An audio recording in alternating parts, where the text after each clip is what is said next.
What's up, folks? It's your buddy Fatalroadie. Today we're going to be doing the results for the Hell in a Cell pay-per-view. Started off with the pre-show match, the Hype Bros versus Chad Gable and Shelton Benjamin. This is a pretty good match.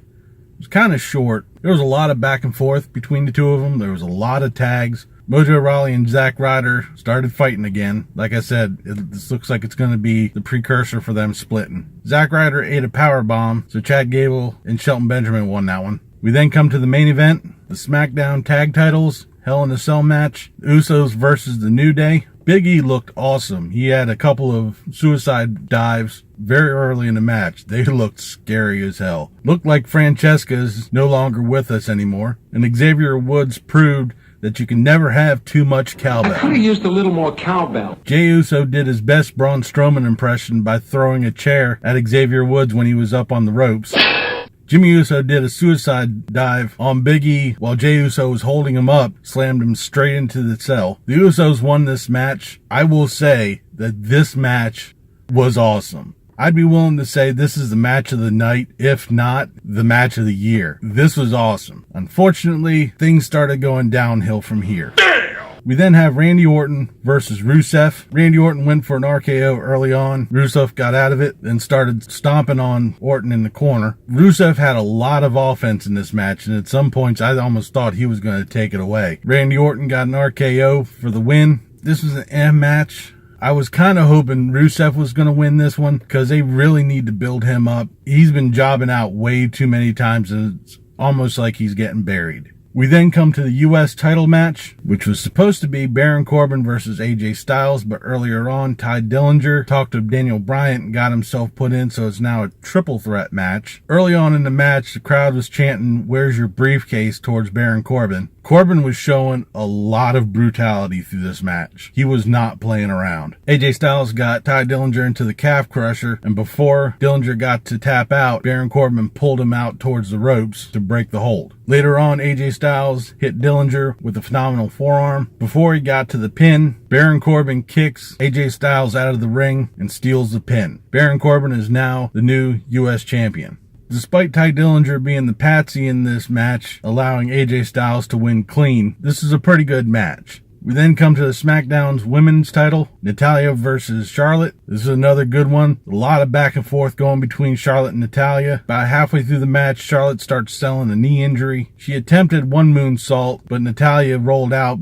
She tried it again, going out of the ring. She nailed it, but it hit her. She hit her knee. It looked like she tweaked it. She's still selling it. Natalya hits Charlotte with a steel chair and gets herself DQ'd. So Natalya is still the women's champion. We then had our episode of Fashion Files. Apparently they were going for a Pulp Fiction theme to it. I took a pee break at this time. Apparently they're going to be continuing this on Tuesday. Hopefully they'll air it on Tuesday. If not, they'll just push it back like they did with this one. I hope they push it completely off the show. We then have the WWE title match, Jinder Mahal versus Shinsuke Nakamura. This was a decent match. There was a lot of offense between Nakamura and Jinder. The referee ended up ejecting the Singh brothers out for interfering. Nakamura was lining up the Kinshasa. As he went for it, Jinder Mahal dodged it, got him in the Colossus, and got the pin. So Jinder Mahal is still the WWE champion. We then have the Battle of the Entrances. Oh boy. Bobby Roode versus Dolph Ziggler. Bobby Roode comes out in all of his robes and glorious, all that stuff. Dolph Ziggler comes out, his music starts, but then everything shuts off and he walks out in silence. The crowd was kind of quiet through parts of this match. I think pretty much after the tag match, that kind of blew it for the rest of the card. There were a lot of good spots in this match. Towards the end, there was a flurry of roll-ups for near falls, each of them getting handfuls of tights trying to get the leverage on them. Bobby Roode rolled up Ziggler, had a handful of tights, and got the pin. After the match, Dolph Ziggler hit the zigzag on Bobby Roode and left him laying on the mat. Which brings us to our main event, Shane McMahon versus Kevin Owens, Falls Count Anywhere, inside Hell in a Cell. They let this match go for a really long time. I think when the match started, there was like maybe 20 minutes till their usual show ends at 11 o'clock Eastern. I think the match finally ended about 11:30, 11:40. There was a ton of action inside the cell, and of course, it wouldn't be a Hell in a Cell unless the two combatants were up on top of the cell fighting it out. Kevin Owens had Shane McMahon lined up so he can do a frog splash from the top of the cell. and he chickened out and he got booed for it. Shane McMahon climbs up. They fight it out on top of the cell. Like I said, at some points in this match, I almost thought that some of the squares on that cell were going to break. There were a lot of drops and a lot of stress on those chain links. They start to climb down the side of the cell, fighting all the way down. Kevin Owens gets knocked down onto the floor. Shane McMahon sets him up on the table. He does one of these motions and starts climbing up. Gets up onto the top. He crosses himself, goes for the elbow drop, and who jumps in? Sami Zayn. Oh my God. That was a twist. He jumps in, pulls Kevin Owens off the table, leaving Shane McMahon to hit nothing.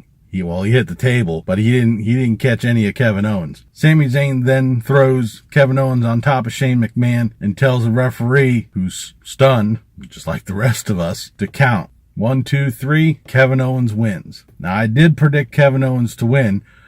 I did not, however, predict we were going to see Sami Zayn pull a stunt like this. I guess this means Sami Zayn's now a heel, I think. I guess we're going to have to wait until Tuesday to figure that out. It's kind of interesting to see, being the history that Sami Zayn and Kevin Owens had. But like I said, maybe this is going to bring either Stephanie or Triple H into it to follow the vengeance theme for Vince McMahon. Shane McMahon was carted off on a stretcher, and as he was heading towards the back, he gave a thumbs up to the crowd to let everyone know he's okay. But man, Sami Zayn pulled a stunt like that. I am definitely interested in seeing what's going to go down on Tuesday. My take of this pay-per-view is this is probably one of the better SmackDown pay-per-views I've seen in quite some time. There were a couple of slug matches. The Bobby Roode, Dolph Ziggler one, definitely I could have gone without. That was probably one of the lower points of the night. The highest point, the Shane McMahon and Kevin Owens, was a good match, but New Day and Usos definitely took that top spot. I think maybe they should have moved the tag team match a little further down the card, because the crowd kind of seemed to be a little out of it after that match. It kind of like, just blew it all right there. And it was just like, we have no more gas. Where do we go from here? But it did pick itself up. And like I said, the McMahon-Owens match was good, and they let it go for quite a long time. I was surprised. But that'll do it for the Hell in a Cell results. I'll be back tomorrow for the Raw recap. Leave a comment down below what you thought of tonight's Hell in a Cell. If you like this, please give me a thumbs up. Don't forget to share and subscribe. I've been Fatalroadie. You've been awesome. Thank you very much for watching. And remember, if it's too loud, you're too old. See ya.